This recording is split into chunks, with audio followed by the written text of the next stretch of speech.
Children, ये 24 अप्रैल 2022 के daily current affairs MCQs हैं जो करंट टॉपिक्स के साथ रिलेटेड होंगे। तो फर्स्ट क्वेश्चन है, consider the following statement with reference to traditional medicine. Siddha system, Siddha system जो है एक मेडिसिन, आयुष में था ना, आयुर्वेदा, योगा, यूनानी,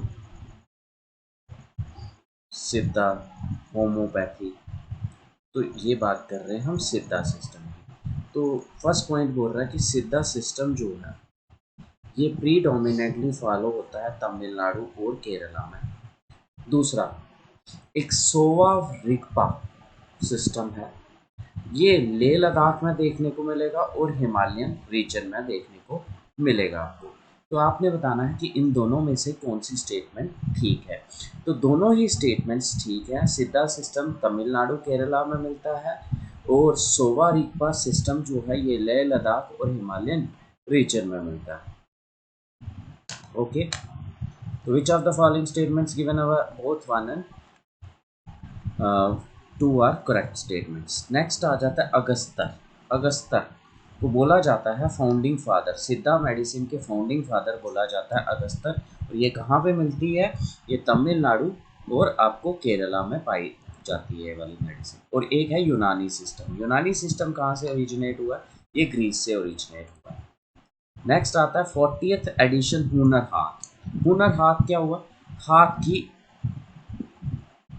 मतलब हैंडीक्राफ्ट, हुनर हाथ कि हाथ की आपकी क्या क्रिएटिविटी है उसको। 40th एडिशन इनॉग्रेट हुआ कहाँ पे? मुंबई में। यूनियन मिनिस्टर इंफॉर्मेशन के, ब्रॉडकास्टिंग के, यूथ अफेयर्स और स्पोर्ट्स के। तो इंफॉर्मेशन मिनिस्टर, ब्रॉडकास्टिंग, यूथ और स्पोर्ट्स के कौन है इस टाइम? अनुराग ठाकुर है। अनुराग ठाकुर इन्होंने इनॉग्रेट किया 4th edition in presence of union minority affair minister. Minority affair minister कौन है?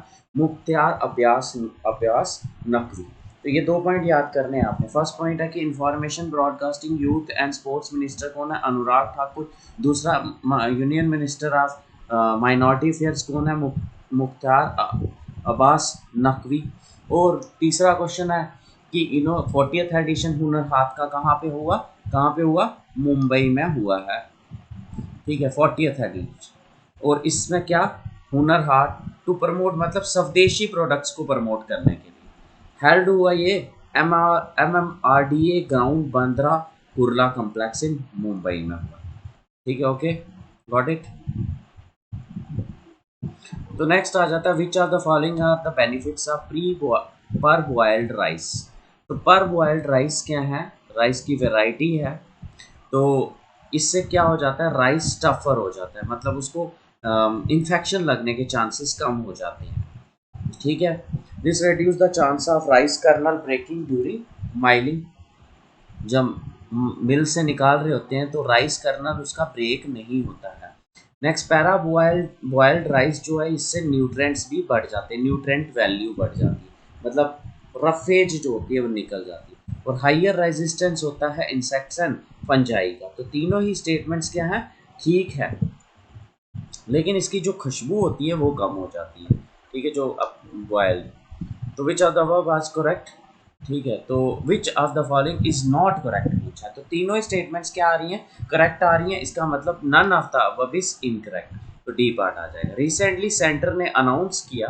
प्रॉब्लम कहाँ से आई? क्वेश्चन कहाँ से आ रहा है कि जो सेंटर ने अनाउंस किया है कि स्टॉप करेंगे, हम ज़्यादा परचेज नहीं करेंगे। कौन सा राइस? पर बॉइल्ड राइस ज़्यादा परचेज नहीं करेंगे। जिसके बाद तेलंगाना के CM और मेंबर्स ऑफ कैबिनेट ने धरना स्टार्ट कर दिया। ठीक है, ओके, गॉट इट। ये आ जाते हैं कौन? तेलंगाना के CM। तेलंगाना के CM कौन है? के चंद्रशेखर राव। और ये ना एक लैंड लॉक्ड स्टेट है, मतलब सारी साइडों से घिरी हुई है लैंड से, कहीं से भी ये समुद्र के साथ टच नहीं करती तेलंगाना। तो तेलंगाना के सीएम में के चंद्रशेखर राव, तो इन्होंने क्या, जब सेंटर ने अनाउंस किया कि हम परचेज कम कर देंगे, स्टॉप कर देंगे परचेज पर बॉइल्ड राइस की, तो इन्होंने धारना स्टार्ट कर दिया। बेनिफिट्स क्या है? पर boiling make rice tougher, rice को ये क्या बना देता है? टफ बना देता है, टूटता नहीं है राइस, ठीक है, ब्रेक नहीं करता ड्यूरिंग मिलिंग। और न्यूट्रेंट वैल्यू क्या हो जाती है? इंक्रीज हो जाती है न्यूट्रेंट वैल्यू। और higher resistance to insect fungi का इतना इफेक्ट नहीं होता। नेक्स्ट आ जाता है राइस, जो होता है डार्कर हो जाता है और अनप्लीजेंट स्मेल करता है। राइस क्या हो जाता है? डार्कर हो जाता है, स्मेल अनप्लीजेंट हो जाती है, और हाइयर इन्वेस्टमेंट चाहिए इसकी देन रा राइस मिलिंग यूनिट, ये इसकी डिसएडवांटेज आ जाती है। नेक्स्ट आ जाता है, ये क्वेश्चन आया है with reference to the cultivation of kharif crops. Kharif crop सबसे पहले आ जाता है हमारा क्वेश्चन कि खारिफ क्रॉप्स होती क्या है? खारिफ क्रॉप्स, तो सबसे पहले आ जाता है खारिफ क्रॉप्स क्या होती हैं? मानसून क्रॉप्स, जो बारिश के टाइम पीरियड में जून जुलाई में बोई जाती हैं, जैसे राइस हो गया, राइस को तब करते हैं। मेज हो गया, ये आ जाता है। तो ज्वार आ गई, कॉटन आ गया,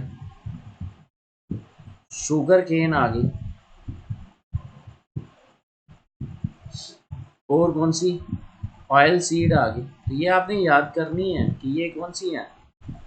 खारिफ क्रॉप्स। बोल रहा है area under rice cultivation is highest, ठीक है। सबसे ज़्यादा हम क्या इंडियंस क्या खाते हैं? राइस ही खाते हैं, इसलिए उसके अंडर जो कल्टीवेशन करते होंगे वो सबसे ज़्यादा करते होंगे। दूसरा पॉइंट आ जाता है कि दूसरा कॉटन की कल्टीवेशन बहुत ज़्यादा है, is more than that of sugarcane, ये भी ठीक है।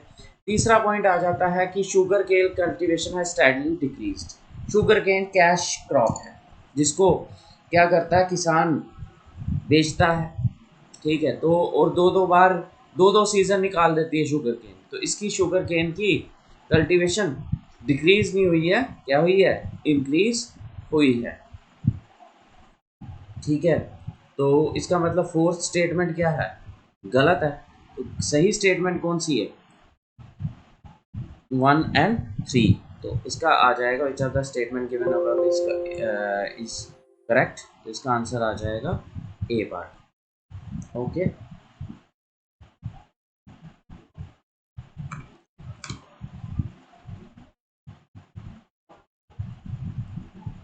तो नेक्स्ट देख लो, यहाँ पे राइस की है 437.89 लाख हेक्टर। कॉट फिर आ जाती कोर्स से सीरियल्स की, बाकी ऑयल सीड्स की, फिर कॉटन की, राइस, ऑयल सीड्स, सर, और फिर उसके बाद कॉटन, फिर उसके बाद शुगर की। नेक्स्ट आ जाता है consider the following crops. Cotton, groundnut, rice, wheat, इनमें से कौन सी क्रॉप खारिफ क्रॉप है? तो देखो वीट तो नहीं है, गेहूं तो नहीं है, तो क्या है फिर? कॉटन है, यस, ग्राउंडनट है, और राइस है, तो इसका आ जाएगा आंसर थर्ड। नेक्स्ट आ जाता है which are the following are indicators of multidimensional poverty index. Poverty, poverty को किस में मेजर करेंगे? Poverty index, year of schooling अगर कम है तो पॉवर्टी हो सकती है, इलेक्ट्रिसिटी नहीं है तो पॉवर्टी हो सकती है, कुकिंग फ्यूल नहीं है पॉवर्टी हो सकती है, मैटरनल मॉर्टेलिटी, इसका कोई लेना देना नहीं है किससे? Multi dimensional poverty index. तो कौन कौन सा आ जाएगा? 1, 2 एंड 4, तो सी पार्ट इसका आंसर आ जाता है। यह आता है global multi dimensional poverty index. तो फर्स्ट पॉइंट आ जाता है कि ये global multi dimensional poverty index जो है ये रिलीज कौन करता है? ये रिलीज करता है Oxford poverty and human development initiative with collaboration with UNDP, united nation development programme. Oxford poverty and human development initiative और यूनाइटेड नेशन डेवलपमेंट प्रोग्राम। और इसमें पैरामीटर क्या क्या देखे जाते हैं? हेल्थ देखी जाती है, न्यूट्रिशन देखी जाती है, चाइल्ड मोर्टेलिटी देखी जाती है, मदर मोर्टेलिटी नहीं, child, education, school attendance, standard of living, cooking, fuel, sanitation, drinking water, electricity, housing और एसेट्स। मैटरनल मोर्टिलिटी नहीं, चाइल्ड मोर्टिलिटी देखी जाती है। नेक्स्ट आ जाता है consider the following statements with reference to elephant. Elephant के रेफरेंस में देना। तो सबसे पहला आ जाता है project elephant. Project elephant, tiger तो आपको पता है खत्म ही हो चुके हैं। प्रोजेक्ट एलिफेंट कब लॉन्च हुआ था? 1992 में, ठीक है। It is a centrally sponsor scheme. Central sponsor करेगा, मतलब ज़्यादा पैसा सेंट्रल लगाएगा लेकिन साथ में स्टेट भी लगाएगी, ठीक है। सेंटर स्पॉन्सर करेगा इसको। Elephant census conducted once in 4 year, no 5 years. तो इसमें कौन सी स्टेटमेंट्स ठीक हैं? 1 and 2 स्टेटमेंट्स ठीक हैं। क्लियर। नेक्स्ट आ जाता है, ये है प्रोजेक्ट एलिफेंट। प्रोजेक्ट एलिफेंट कब लॉन्च हुआ था? 1992 में। सेंट्रली स्पॉन्सर स्कीम है to protect elephants, their habitat and corridors, to address issue of man animal conflict नहीं होनी चाहिए, वेलफेयर कैप्टिव। और सेंसस कितने?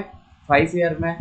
और सबसे ज़्यादा किसमें है? कर्नाटका में है सबसे ज़्यादा, 6049। फिर असम में है और फिर केरला में है। कर्नाटका, असम और केरला। नेक्स्ट क्वेश्चन आ जाता है हाथी मेरा साथी। हाथी मेरे साथी जो कैंपेन है ये किस ईयर में लॉन्च हुई थी? हाथी मेरे साथी कैंपेन जो है was launched in which of the following years? तो देखें यहाँ पे हाथी मेरा साथी कैंपेन जो है इसको ministry of environmental and forest, ministry of environment and forest ने लॉन्च किया था। और देखो और भी कंट्रीज थी,